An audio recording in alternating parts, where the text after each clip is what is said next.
Hello guys, कैसे हो आप लोग। स्वागत है मेरे चैनल एनीवन पर। अगर आप लोग मेरे चैनल में पहली बार आए हो तो चैनल को सब्सक्राइब करके बेल नोटिफिकेशन ऑन कर दो। एपिसोड के शुरुआत में ली उन सबको वहाँ पे देखकर बहुत ज्यादा शौक हो जाता है। ली उन सबको पूछता है, तुम लोग यहाँ पे किस तरह आए और इस जगह को कैसे ढूंढा। सलीली बोलती है, ये सब कुछ लूसियस की वजह से हुआ है। लूसियस बोलती है, मेरा शैडो उल्फ ने तुम्हारे सेंट को स्मेल किया था, जिसकी वजह से वही स्मेल फॉलो करते हम लोग यहाँ पे आए। और वैसे भी एक समय आकर तुम्हारा सेंट डिसअपियर हो चुका था, ये हमारे लिए दिक्कत थी। बोरोस बोलता है, हम लोग उसी जगह पर आकर एक सीधा डायरेक्शन में आते रहे जहाँ से तुम्हारा ट्रेस मिट चुका था, लेकिन अनफॉर्चुनेटली ग्रैंडपा ओब्रे को एक बहुत ही ज्यादा पावरफुल ऑरा सेंस हुआ, जिसकी वजह से उन्होंने यहाँ पे लेके आ गए। ली ग्रैंडपा ओब्रे की आर्म को देखकर ग्रैंडपा ओब्रे को बोलता है, ग्रैंडपा आपका आर्म रिकवर हो चुका है। ग्रैंडपा ली के ऊपर हाथ रखते हैं और उनसे बोलते हैं, मैं कम्प्लीटली हील हो चुका हूँ, तुम्हारा शुक्रिया। जो सुनकर ली स्माइल करता है। ग्रैंडपा केपरी को देखकर बोलते हैं, ये कौन है। ली बोलता है, ये मेरा सोल सबऑर्डिनेट है। जो सुनकर वो सब लोग बहुत ज्यादा शौक हो जाते हैं। ग्रैंडपा अपने मन में सोचते हैं, एक सोल सबऑर्डिनेट जो कि केपरी है। बोरोस बोलता है, क्या ये तुम्हारा बॉडीगार्ड इजिप्शियन गॉड रा का सबऑर्डिनेट था। ली बोलता है, हाँ। और दूसरी तरफ आर्गुलिस अपनी फुल पोटेंशियल का यूज करता है और उस जगह से बाहर आ जाता है। आर्गुलिस उन सब की तरफ बहुत ही ज्यादा गुस्से से आता है। वो सब लोग आर्गुलिस को फ्री होते ही देख लेते हैं। आर्गुलिस उन सबको बोलता है, तुम सब कीड़ो, तुम्हारी हिम्मत कैसी हुई, और अपनी पावर को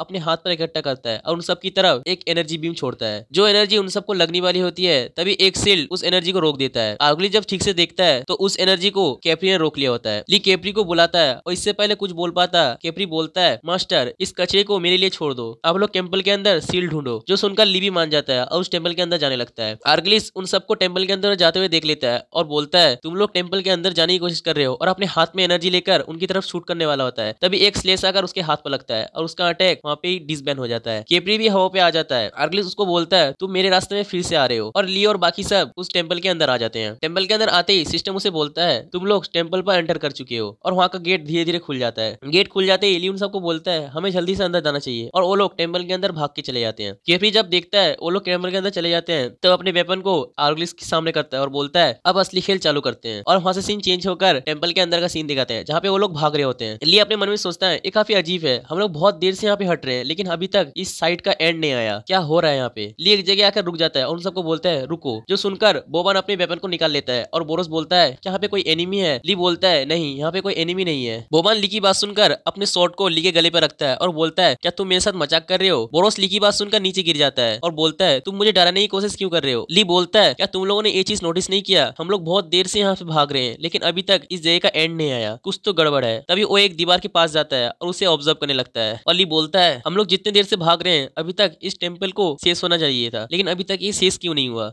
और ली ऐसा बोल ही रहा होता है, उतने में ग्रैंडपा ओब्रे उस दीवार पर एक मार्क करते हैं। ग्रैंडपा ओब्रे बोलते हैं, अगर ये एक लोप है तो ये सर्कल हमें दिख जाएगा, चलो हम फिर से हटना चालू करते हैं। उस क्रॉस को देखने के बाद वो लोग फिर से वहां से हटने लगते हैं। बोवन बोलता है, हम लोग पहले से और भी ज्यादा तेज में जा रहे हैं, लेकिन फिर भी एग्जिट नहीं आया। बोरोस बोलता है, और थोड़ा वेट करो, अगर हम लोग टाइम को कैलकुलेट करें तो एग्जिट बहुत जल्दी हमारे सामने आ जाएगा। सलीली बोलती है, हमारी स्पीड पहले से बहुत ज्यादा है। ली बोलता है, मेरे ख्याल से एग्जिट यहाँ पे नहीं है, अगर मैं कोई मिस्टेक नहीं कर रहा तो हमारे सामने जो है वो वही है जो कि हमने मार्क किया था। हम लोग एक टाइम लूप में फंस चुके हैं और उन सबके सामने फिर से वही मार्क दिखता है। ये अपने स्क्रीन को ओपन करता है और बोलता है, ये लूप कब चालू हो गया, और सिस्टम ने मुझे इसका कोई हिंट भी नहीं दिया। और ली अपने स्क्रीन पर केपरी के फाइट देखता है, जिसमें उसे देखता है केपरी का एज थोड़ा कम होता है और उसका एमपी भी थोड़ा कम होता है। ली उसको देखकर अपने मन में सोचता है, केपरी अभी भी उस गाय के साथ फाइट कर रहा है, मैं यहाँ पे बिल्कुल भी टाइम वेस्ट नहीं कर सकता, हमें जल्दी से इस जगह बाहर निकलना होगा। तभी उसके साइड से वो सारे लोग भाग कर आते हैं। बोरोस ली को बोलता है, हमने सारा वॉल को चेक कर लिया है, लेकिन हमें कोई भी हिडन डोर नहीं मिला। ग्रैंडपा बोलते हैं, यहाँ पे जितने भी प्रोटेक्टेड एरा है और फॉर्मेशन उन सबको डिस्ट्रॉय कर दिया है। ली बोलता है कि यहाँ पे कोई क्लीनिंग है, ऐसा कुछ मिला। गेंडा बोलते हैं, हमने यहाँ पे सब कुछ चेक कर लिया, लेकिन यहाँ पे ऐसा कुछ भी नहीं है। बोवन बोलता है, सलीली अगर तुम अपना फायरबॉल को यहाँ पे ट्राई करो तो शायद ये वॉल टूट जाए और हम उसके उस पार जा सके। सलीली बोलती है, क्या ऐसा काम करेगा। बोरोस बोलता है, हमारे पास और कुछ भी नहीं है, हमें ये ट्राई करना होगा। और गेंडपा सलीली को इशारा करते हैं, जिससे सलीली मान जाती है और वो सामने जाकर अपने एक फॉर्मेशन का यूज करती है, जिससे वहाँ पे एक फॉर्मेशन क्रिएट होता है और वो अपना एक अटैक करती है, जिसका नाम होता है एक्सप्लोसिव फायरबॉल। और वो फायरबॉल जाकर एक दीवार से लगता है और वहाँ पे बहुत बड़ा एक्सप्लोजन होता है। एक्सप्लोजन होने के बाद जब वहाँ से धुआं उठता है तो वहाँ पे दीवार टूट जाता है, जो देखकर सलीली खुश हो जाती है। बोरोस उस दीवार के पास जाकर बोलता है, ये तो कमाल हो गया, हम फाइनली यहाँ से जा सकेंगे। लेकिन जब वो सामने देखता है तो सामने वही क्रॉस होता है। ये तो वही मार्क है जो कि ग्रैंडपा ओब्रे ने दिया था, लेकिन यहाँ पे वो कैसे आया, ये तो इम्पॉसिबल है। बोबान अपनी शॉट को निकालकर आसपास देखता है और बोलता है, कौन है यहाँ पे जो कि हमारे साथ ट्रिक कर रहा है, जल्दी से बाहर आओ। ली ये सब देखकर अपने मन में सोचता है, मैंने शायद ऐसा कुछ पढ़ा था जब में अर्थ पे था, वहाँ पे ह्यूमैनिटी के प्रिजन के अंदर ऐसा होता था। पूरे प्रिजन को इस तरह डिजाइन करते थे ताकि प्रिजनर वहाँ से भाग ना पाए। बट फर्क बस इतना है कि यहाँ पे